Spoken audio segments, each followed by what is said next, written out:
আজকের এই ভিডিওটাতে বিনোদন, ইমোশন, আবেগ এবং উদার ভালোবাসা সব কিছুকে মিলেই এই ভিডিওটা ক্রিয়েট করা। ফার্স্ট টাইম রিকোয়েস্ট করব ভিডিওটা স্কিপ করবেন। এই ভিডিওতে চরিত্রের কিছু বহিঃপ্রকাশ বুঝতে পারবেন। আপনারা অবশ্যই সেটা কমেন্টের মাধ্যমে জানিয়ে দিবেন। তাহলে চলুন শুরু করা যাক। জাহির আলভি থুকু জাহের আলভির ফ্যান ফলোয়ার যারা আছেন ভিডিওটা স্কিপ করেন, কারণ এই ভিডিওটা আপনার ভালো না লাগতে পারে। আজকের ভিডিওতে আমি বলবই, আপনি যতই মন খারাপ করেন আর যতই কিছু করেন না কেন, কোনো কাজ হবে না। আমি বলতে আসছি বলবই। শালা চরিত্র এতটা খারাপ, মানে আমি কিন্তু এর আগে কখনো আন্দাজ করতে পারিনি। শালা তোর একটা বাচ্চা, একটা সংসার ছিল সেইখানে, তোর যদি এতই প্রয়োজন তুই বিয়ে করতি তাহলে তো সমস্যা ছিল। আমার মনে হয় এরেও খায়া দিছে এরে খায়া দিছে। আর চরিত্র এর মতোই পবিত্র। হালাই কয়জনের মুখ বন্ধ। জাহেল আলভি, এরপরে দেখেন এই শয়তান বেটাটার জন্য ভিডিও না করে পারলাম না। আসলে সব কথা তো স্ট্যাটাসে লেখা যায় না।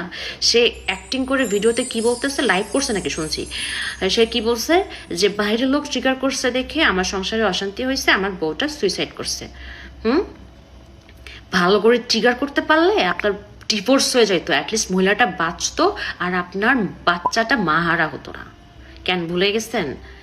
আমার হাজব্যান্ডের ডিরেকশনে দুই বউ বয়রা নাটকে যখন আপনি শুটিং সেটে আসলেন সকালবেলা, আপনার রক্ষিতা তিথিকে নিয়ে সকালবেলা একসাথে গাড়ি করে আসলেন, এসে কারোর সাথে হাই হ্যালো নেই, ব্রেকফাস্ট করা নেই, একটা রুম লক করে ফেললেন।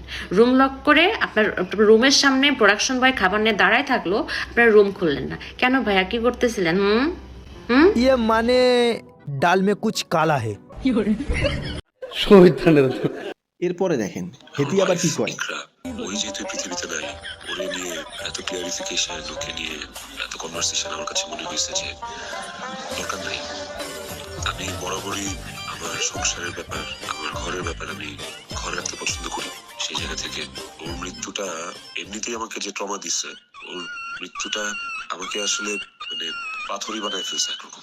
আমি আসলে কথা বলতে চাই নাই, কিন্তু অ্যাক্টিং করেন, অ্যাক্টিং হয় না আপনার ভাই, অ্যাক্টিং হয় না।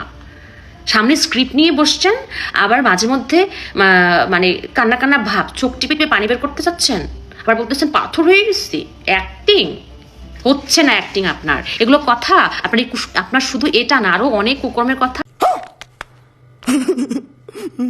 দর্শক, আসলে আমরা কিন্তু জানি না যে আসলে এর মূলে কে দোষী কে অপরাধী, বাট যেটা চোখের সামনে দেখা যায় সেটাকে তো অস্বীকার করা যায় না।